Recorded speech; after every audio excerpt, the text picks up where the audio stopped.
Okay, so the Eagles finally made a trade, however, it's for a cornerback that left quite a few mixed emotions. Although honestly, it's the implications for that move that are wild. In this video, I'll break down just how Michael Carter fits into Fangio's defense and how that affects Cooper DeJean, plus the latest updates around the league and why Howie Roseman might be gearing up for a bigger move at edge. So let's talk about that and everything else around the birds, but first, let's run it.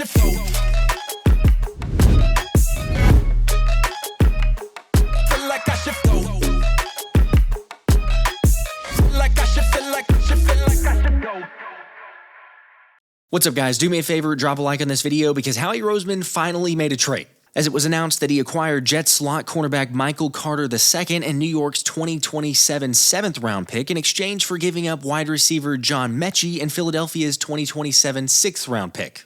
Can't exactly say that was a big league move. Okay, no, it wasn't, and quite honestly, I can understand the letdown that a lot of people have coming away from this move. However, the possible implications for this type of trade are wild, especially when you hear MC2 is pretty much strictly a slot corner, with 85% of his career snaps in the slot. Of course, in 65 games played, the former 5th round pick in 2021 has logged 25 starts. And although he hasn't lived up to it this season, Carter does have a track record of a lot of promise inside, as the 26-year-old cornerback has 2 interceptions to go with his 26 passes defended and an 83.4 passer rating when targeted. FYI, that number there is pretty good. It's just the recent sample size of this season has him at a 109.7 passer rating allowed. And that's the big question of this move. Which player are you getting? By the way, it's totally fair to think injuries to his back, shoulder, and also a concussion have affected Carter's play. Because like I mentioned, he showed a lot of promise in his first couple seasons. In fact, so much so that former GM Joe Douglas gave him a 3-year, $30 million extension. Yeah, that's right, the same guy who is now back in an assistant role to Howie Roseman.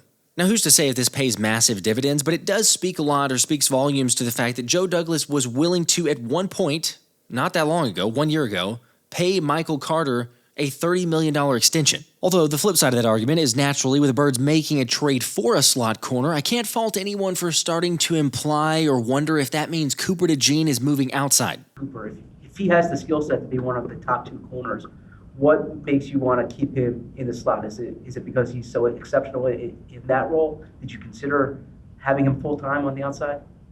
We considered it, yeah. But, when you have one of the better players at a certain position, and it's an important position where you get involved more, you hate to take a really good player at one position to maybe not be as good a player or impactful of a player at another position. But it's definitely something that we've talked about. Is the school of thought that it's easier to find a slot than an outside corner? Is that incorrect? That might be correct, but we haven't solved that here yet. By the way, that was about 24 hours before Philly made the trade for MC2 for what Vic Fangio said there. Now, personally, I still think it means Cooper's playing in the nickel spot. And NFL insider James Palmer agrees, saying his understanding is that Carter will provide more overall versatility to the secondary, but more so in a depth position than kicking DeJean to the outside. Because again, Coop is way too good in the slot to make him play predominantly on the outside, or at least for this season. But for next year, who knows? The beauty is you're not in a rush anyway because Carter's signed through the 2027 season, so it's not like, look, if he comes in here, he plays well, great. If he doesn't, you still have him for another season to develop, which is what Fangio's talked about, regardless if it's an edge, corner, whoever on his defense. You need them here long-term to get fully acclimated. So yeah, if and when he can stay healthy, Carter has the chance to really fight for that spot down the road. Also, in terms of the character and locker room vibes, 1, Joe Douglas knows what kind of player Howie's getting, so he could speak to that, and 2, Carter wanted to join the Eagles so badly that, get this, he actually agreed to delete his $5 million guaranteed injury clause for this season just to help get the deal done. I feel better already. I like the move. Is it a blockbuster one that most of us wanted? No. But at the same time, it's basically zero risk involved. Seriously, it's a win-win because, yeah, you gave up John Mechie, but the Eagles weren't going to use him anyway. If anything, credit to Darius Cooper for taking over there, making the decision easy for Howie to trade and add some depth at a position of need. Having said that, I do want to caution everyone, again, to not overreact if we don't see MC2 for the first couple weeks.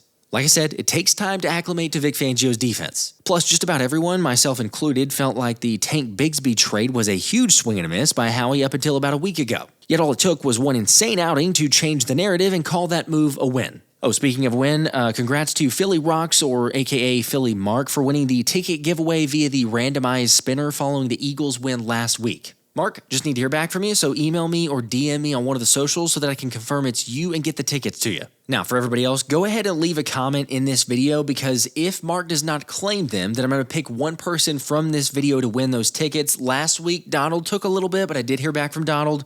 Mark, you're on the clock. You got 1 week. If I don't hear from you, somebody in the comments is getting those. Feel free to let Mark know which game you should go to, or maybe which game you would choose if you get those tickets. Come on, the Eagles-Bears Black Friday game is definitely getting a little more hype. Not only because the speculation is that the Birds will go with their all-black uniforms, but also because Gardner Johnson will be returning to Philly. Yep, believe it or not, the Chicago Bears recently added him to their roster, and the rumored strategy is that they're going to play CJ in the slot. And naturally, that did stir up some conversation of, should the Eagles have brought back Gardner Johnson instead of Michael Carter? Because, the slot element there, should CJ have been?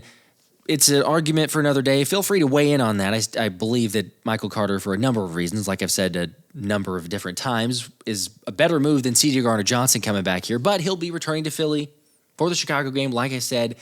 Nonetheless, we'll talk about that later. The most important implications this weekend with the Eagles on a bye are a couple different NFL games to keep your eye on. For instance, Anthony DiBona reminded a couple things in that tonight's Dolphins-Ravens contest could have a huge impact on this year's trade deadline, since whichever team loses will have just 2 wins and pretty likely be sellers at the trade deadline. Or, at least if it's Miami, because it certainly feels that way given their division standings. Plus, shout out to the Ant-Man, but he already called the Eagles' trade for Michael Carter weeks ago, with the second part of his prediction being Miami's Bradley Chubb. How does he know? It's uncanny. It's uncanny how many times Anthony's predictions come true. So, it's probably more likely than not that Chubb ends up an Eagle. Either way, they're getting closer to move at edge. Granted, it's not just the Dolphins who could be sellers. Heck, if Cincinnati loses to the Bears, then maybe those of you who keep saying Trey Hendrickson get your shot. Personally, I'm not of that mindset, but I suppose crazier things have happened. You've also got the Titans, Giants, and Saints as viable options as well, so keep your eye on how those games play out, because Monday or Tuesday has some potential to be the move for the edge we wanted.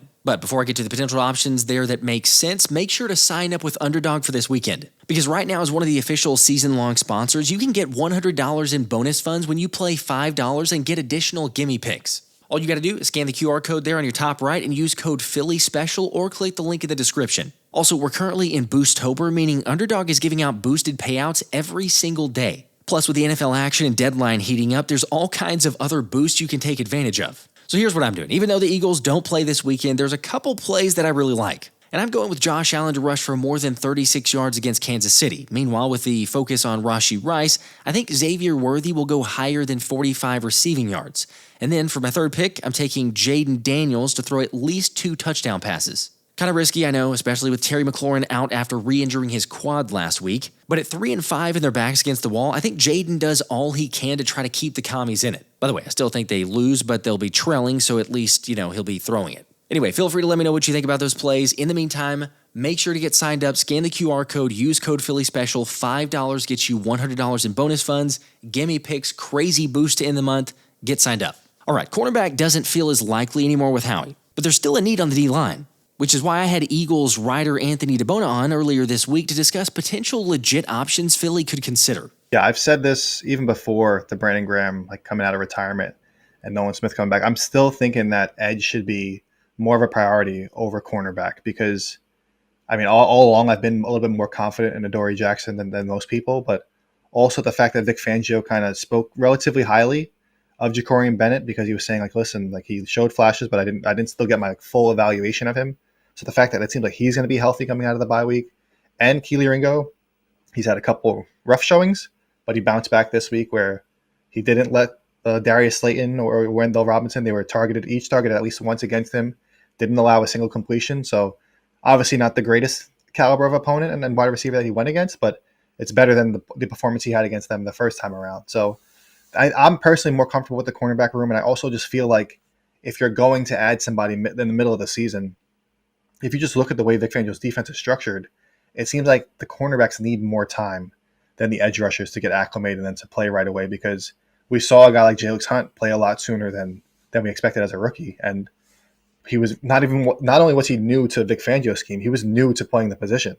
So now if you're bringing in a guy from another team, like an edge rusher, there are plenty of guys that we're going to get into that have experience playing under Vic Fangio, but also just you're being able, you don't have to give those guys a ton of snaps. They can play 10, 15 snaps, rotate in along with all of these other guys and give you that help as well. So there are people that say, oh, these guys are starters elsewhere. Why would they want to come to Philadelphia and be a backup? But a lot of these guys are on terrible teams right now. Maybe they just want to play on a team that's competing for a potential Super Bowl run. So, and plus they don't really have a choice because they would be getting traded. It's not traded. It's not True, the NBA where they have no trade majority. clauses. They're like, at least these players don't have no trade clauses. So also one more thing I want to touch on, because I see a lot of people saying like, oh, the Eagles have 10 picks to trade. Like they can just trade. Technically, they only have 7 that they can trade right now because the other 3 are compensatory picks. So right now the picks that they can trade are their own first-round pick, their own second-round pick, their own third-round pick.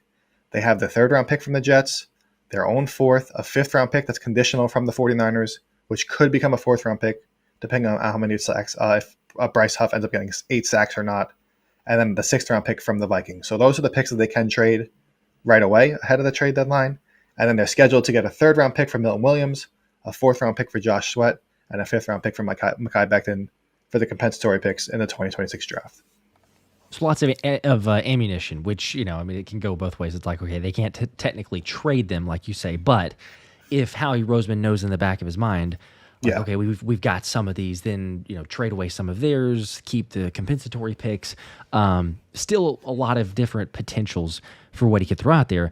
And I like what you said, the cornerback spot, the differences of how long it takes to acclimate. Heck, we've seen the same thing for Jakorian Bennett. Vic Fangio has admitted same thing for him too. Like if you're not a believer of Adoree Jackson or Kelee Ringo, I totally understand that, which we've gotten lots of those comments. Jakorian was traded for towards the very end of training camp or right at the end of preseason, and it took him a good bit of time to still get acclimated and even like very remotely trusted. But yet Fangio himself has said, yeah, well, he hasn't gotten in enough time. We haven't seen for sure yet. We're kind of getting there. And you wonder if he's going to get a chance against Green Bay or if, like we've seen, Kelee's bounced back and forth, in favor, out of favor, in favor, out of favor. So maybe he does, but it did seem to take quite a bit of time. And you even think back to Cooper DeJean. I know rookie and kind of a little bit of a difference is there, but he was even dealing with the injury. Once he came back, Fangio was not quite ready. He's like, well, he hasn't gotten into practices. Like, we need to get in practices. It wasn't until after the bye week and then finally getting him to play, which, hindsight being 2020, you see that, you're like, where was this guy? Like, why wasn't he out there before? But it does take some time, and I think you're right, even more so with the cornerback spot. So with that being said, edge rusher and/or interior defensive line, if we kind of narrow it down to defensive line help, do you think a more likelihood? Because you don't want to take too many snaps away from Jalyx. You don't want to take too many snaps away from Nolan Smith. Do they still make a move for an edge rusher? And I guess if so, is it, I don't know how to phrase it necessarily, but like a lesser, not like a big blockbuster move? Yeah, so let me just get my scroll out of all the edge rushers Here we go. that are apparently in trades. Because on the list. That's another reason why I'm also saying they should target an edge rusher over a cornerback. It just seems like there's so many more players available and just better players overall. Because, we'll probably get into cornerback, but the names there aren't necessarily as enticing as some of the names at edge. And I feel like you have to start with, there's 3 guys that have experience under Vic Fangio.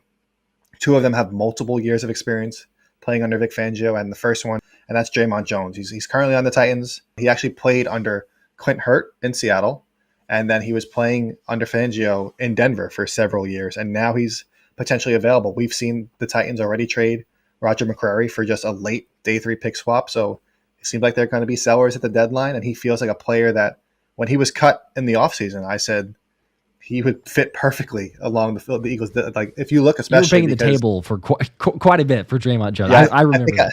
I think I sent Josh like 3 screenshots with tweets from like May when he was first cut. And he was available for like maybe like a week before he was scooped up by the Titans. Unfortunately, he signed a 1-year deal with them, but I was very hopeful for those couple of days because of the connection with Vic Fangio and Clint Hurt, because he has that inside-outside versatility that you mentioned, where he can. You could even if you just search his name, there are some sites that have him listed as a defensive end, some that have him as an outside linebacker, some that have him as a defensive tackle.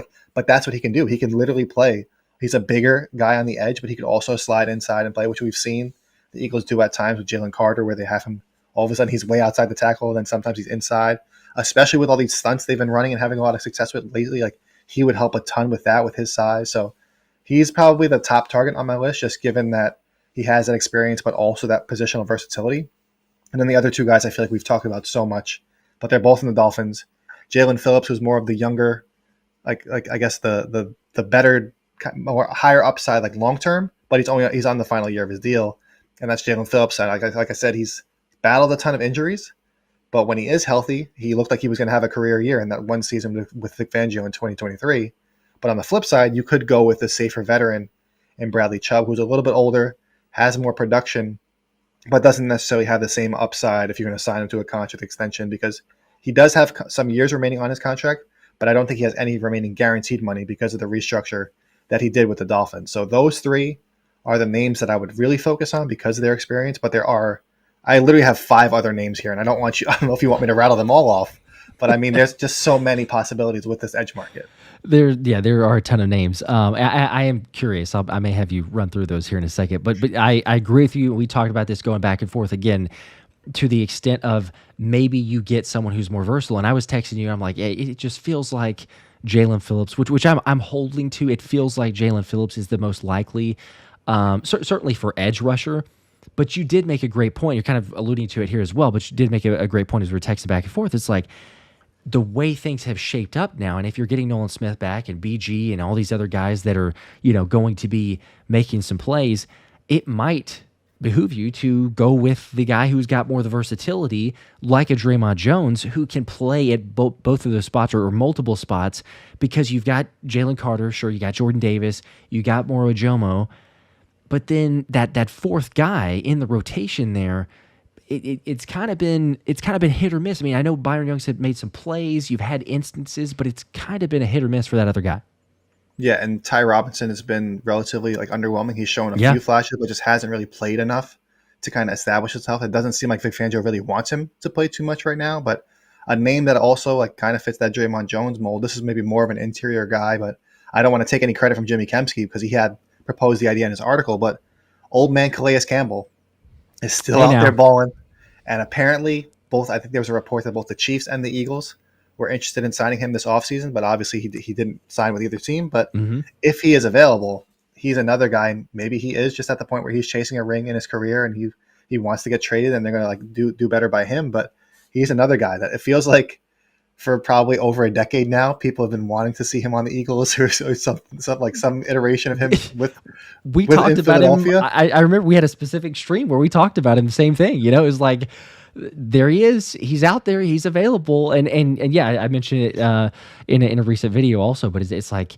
the Eagles and Chiefs wanted him. He has said in the past that he's trying to win a championship. I don't know necessarily why you would choose Jonathan Gannon over the Eagles or the Chiefs. But that's where he's from, right? Or that's where he's got his house and all that. So okay, I get that. But maybe little second thought later part of the season now. He's only got to play half the amount of games away from home and move out there, get a championship ring possibility. So I wouldn't mind that as just another veteran presence in the room.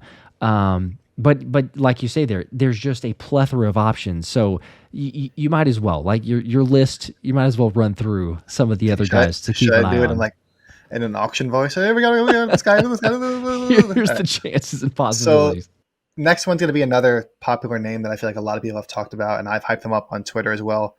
I don't know if he's actually going to be traded, but Jermaine Johnson from the Jets played at Georgia with a couple of current Eagles players, was obviously drafted by Joe Douglas in that great first round, that trio that he drafted. So he didn't sign an extension unlike the other two, but I mean, he would just fit so well, I feel like, because he is under contract. They picked up his 5th-year option, so you would be getting the player. It wouldn't just be a 1-year rental for 8 games and the playoffs or whatever it is.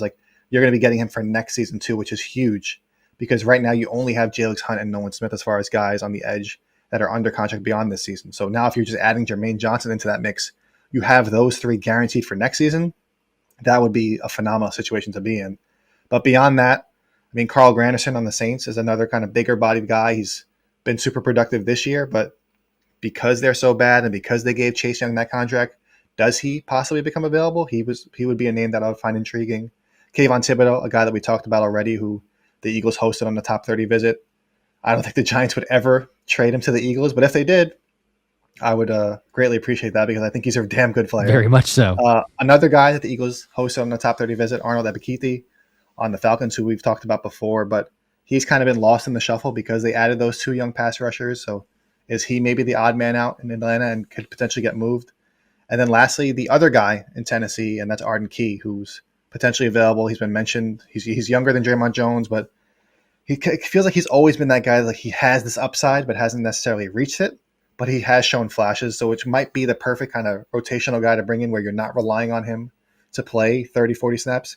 He can come in and play kind of that Bryce Huff role that obviously he failed at last year, but you just bring him in on situational pass rushing downs, or you can just be that mix-up guy, play 5 to 15 snaps, something like that in that range. So, yeah, I mean, like I said, 8 names right there, and there's probably more that I missed. I mean, if you want to throw in a Trey Hendrickson, but I feel like we've talked about those guys so much, and I don't think he's actually going to be available, especially with all the injuries that he's dealt with recently. But, yeah, like I said, I could literally probably rattle off 20 different names on the edge that would intrigue me for the Eagles. It's nonstop. You're right. And we won't because, as you said, they're Trey Hendrickson, Max Crosby, heck, Myles Garrett, people throwing out there, Trayvon Walker. It's not going to be a big blockbuster move of those names, right? Like, and I'll say this too, 0.0% chance. So now we've thrown that out there. There's a possibility that it'll happen, and if it does, then we'll take credit for jinxing it in the reverse jinx.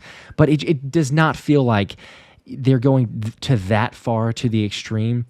I know it was earlier in the offseason that was the case, but I think you and I have talked about it. There's a difference of acquiring a player like that in the offseason. Fangio's made reference to it before as well, but there's a difference of acquiring a player like that in the offseason to give them time to acclimate versus going, hey, we're going to trade away a lot of assets, whether it's draft capital, players, combo, whatever, trade away a lot there to rent a player that, yes, they're really good, but when it comes to an edge player, I mean, how long are we getting them for like half a season? I mean, if it gets you a Super Bowl, sure, everyone's going to sign up for that. But Fangio himself that's not his preference. If you're going to get someone, get me somebody who's going to be here.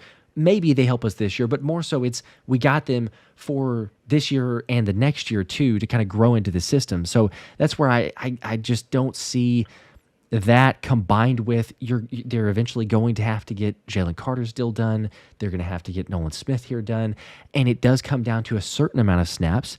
I understand that. Still there's some great guys there, but there is a whole lot of belief. Fangio's his first pass rusher, right? I mean, one of his first, but his first pass rusher that he drafted, that he handpicked, was Jalyx Hunt.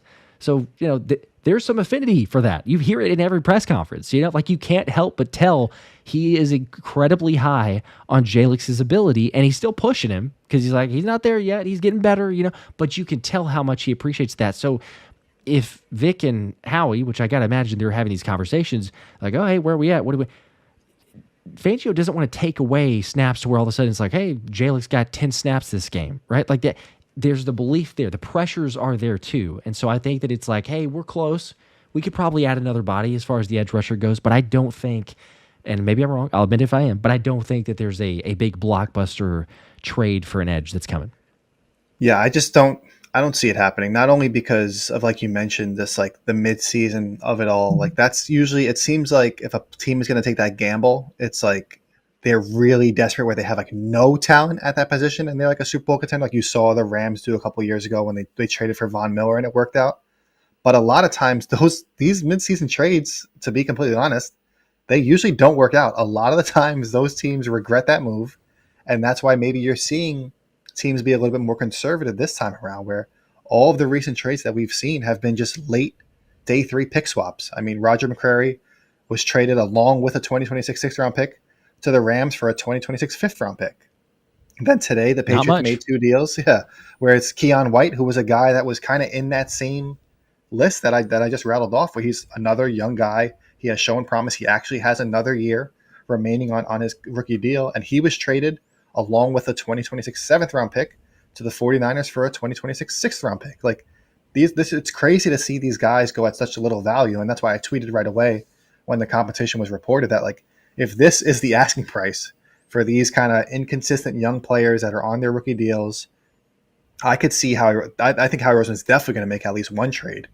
But you also have to realize with these rentals, if you think that you're going to maximize this player's potential in this second half of the season and a playoff run where all of these games are nationally televised, now all of a sudden when that guy hits free agency in the offseason, even if you're not going to re-sign him, maybe he signs for a decent contract somewhere else, and now you're getting a compensatory pick, kind of like they did with Mekhi Becton last year. Like if you trust in your building and your culture to get the best out of these guys, now that late pick swap that you traded might turn into a 5th round pick in 2027, and that's great value because you got this guy for that stretch run, and now you're essentially trading him for a pick 2 years down the road. So that's also another thing to kind of think about when you're thinking of these rentals is the compensatory pick formula as well, because sure, the Eagles might spend some money next year, but I think a lot of it's going to be more so extending the guys that are already in the building as well. So they might still try to kind of walk that tightrope of maneuverings at certain times to avoid the compensatory pick formula, and then waiting until after June 1st or whenever it is that they can sign players without impacting their compensatory picks.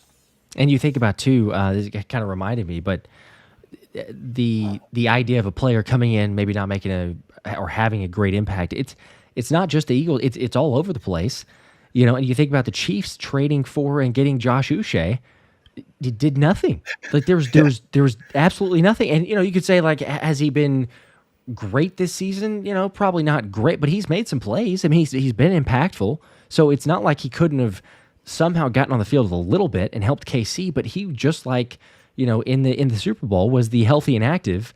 And if you had gone back and asked the Chiefs, was that the plan when they traded for him? Absolutely not. You don't make a move at the trade deadline like that and go, oh, we're going to have a healthy and active here and him basically do nothing all season long. You're hoping to trade and get that guy on the field where it's like, hey, he's getting a couple sacks for us, making some big plays in the playoffs. It just didn't happen. So I'm right there with you. Again, Uche's not at the level of, I'm not saying that for people, oh, he's not Trey Hendrickson, Max. I get that. But to the extent of going and making a blockbuster trade, getting one of these guys in here, I don't. A lot of those apparently are off the market anyway. But even if you wanted to, teams know you're desperate, and it's going to be ridiculous. There you go. Which option makes the most sense to you out of the ones that we discussed? I'll tell you one that's not realistic, and that's trading A.J. Brown, even though, according to Matt Kuchar, he said that his sources told him the Patriots recently made an offer of a second-round pick in exchange for A.J. Brown, but the Eagles declined the offer. First off, I'm not even sure if that's a legit report because Matt is not a big prominent player in terms of any NFL insiders, anything like that. He's got a podcast, which is Raise the Banner podcast, 1,000 followers on Twitter.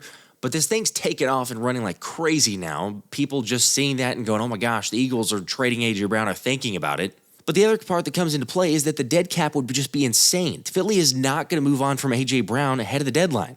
However, at this point, it wouldn't surprise me if after in the offseason, sure, then maybe you explore something, but that's for another time and another day. Regardless, maybe this would actually be a good reason to hurry up and get done with the trade deadline. Because I'm sick and tired of talking about A.J. Brown and potential trades or hypotheticals or everything else there. He's staying for this season. The Eagles have been much better recently on offense. And just imagine what he could do with the Eagles continuing to build on Kevin Patullo's offense. Rosters, the digs. And again, if they're going to lean in more into play action, I think there's such big play potential here for A.J. Brown. Maybe make him happy. I don't know. Yeah. But it's something that I think they have to do more, again, if they're going to use more play action. Look, I've said it in the past. The bye week came at the perfect time. Reset, take some time away, get refocused, figure it out, whatever it is. The silence is deafening at this point, especially not hearing from A.J. Brown. But I'm still 100% believing the Eagles are going to figure it out. A.J. Brown's going to figure it out. We're going to be fine. Reminder, I'm out of town until next week, so if it's delayed, you don't hear from me for a little bit. There was some breaking news. Probably won't be able to get a video out. Maybe a breaking live if it's just something absolutely crazy. But I'm taking some time away. A little bit difficult to do it, but some family time on the bye week, a mini bye for us. But be back next week. See you guys then. Make sure to like and subscribe. Appreciate you as always. More giveaways to come. Until next time, this has been the Philly Special.